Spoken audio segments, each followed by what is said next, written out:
בשנת 2016 פורסמו נתונים שהצביעו על יותר מ-100,000 אנשים שעברו טיפולי השתלות שיניים בישראל, רבים מהם בהצלחה רבה. בעוד שבמדינות אחרות קיימת הבחנה מאוד ברורה בהתמחויות בין רופאי השיניים, ולא כל רופא שיניים יכול לבצע השתלות, המצב כאן בארץ קצת שונה.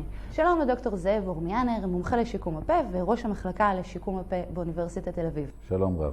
בוא נתחיל בבקשה מההתחלה. אולי תוכל לספר לנו על מצב השתלות השיניים או מושתלי השיניים בישראל. כמו שכבר אמרת, זה טיפול מאוד פופולרי, מכיוון שבעצם כל רופא שיניים, ביום שסיים את לימודיו, יכול לגשת ולעשות את ההשתלה. אבל צריך להבין שההשתלה היא בעצם פרוצדורה שיקומית. למעשה, מה שחשוב זה איך ייראה אחר כך התוצאה. בפעולה הזו, מה הדבר החשוב ביותר? החשוב ביותר זה לבחור את הרופא המשקם. כלומר, להתחיל דווקא מהסוף ולא מההתחלה. ללכת ולהבין שבסופו של דבר התוצאה, שאם היא תהיה טובה ונוחה, היא תלויה במי שבסופו של דבר מרכיב לך את השיניים בפה. אז איך בעצם נוכל לבחור? איך בוחרים נכון את הרופא המתאים לנו? כיוון שבארץ, כמו שאמרתי, כל אחד יכול להשתיל וכל אחד יכול לשקם, אין שום מגבלה, נקרא לזה חוקית, ואנחנו גם באוניברסיטה מכשירים את הסטודנטים שם ממש בצורה מינימלית, אז בעצם רופא שלא עובר התמחות מסודרת, צריך להשלים את הידע שלו לבד. וזה כבר המטופל, צריך לבדוק מה הרופא שלו יודע ומה לא יודע.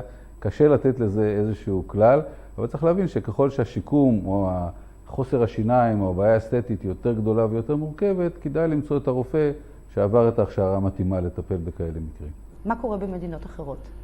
תלוי באיזו מדינה. יש מדינות כמו אנגליה למשל שהחדירה של שתלים היא מועטה ביותר, הם יותר כנראה שמרנים. יש מדינות כמו גרמניה שהצד הטכני מאוד מפותח. בעצם אתה אמרת בהתחלה שהשלבים צריכים להיות הפוכים. אנחנו קודם כל צריכים לדאוג לשיקום ולאחר מכן הפעולה הכירורגית. נכון.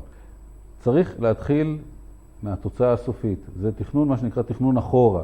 קודם כל לדעת למה רוצים להגיע מבחינה אסתטית, מבחינה תפקודית, ואז לתכנן את התשתית בעצם. מה יכול בעצם לסייע לתהליך השיקום? אז צריך לזכור ששתלים זה לא משהו ששמים אותו בפה ונשאר לתמיד ללא תחזוקה. צריך לתחזק שתלים. אנשים שאיבדו למשל שיניים על רקע של מחלת חניכיים, אז גם השתלים יכולים להיפגע מאותה מחלה.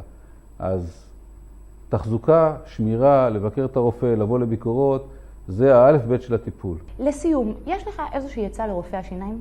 אנשים, כמו שאמרתי, לפעמים גם רופאי השיניים חוטאים בזה ואומרים, כן, נשים פה שתל והכל יהיה בסדר, ומנסים לפעמים לחסוך למטופל, לא לעצמם.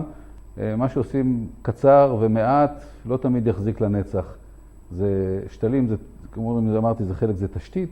כדאי להשקיע בתשתית, לא לחסוך, לא בחומרים, לא בשתלים, ואז לבצע את העבודה, ואז היא תחזיק כמו שצריך. תודה רבה לך, דוקטור זאב אורמיאנר. אני למדתי הרבה.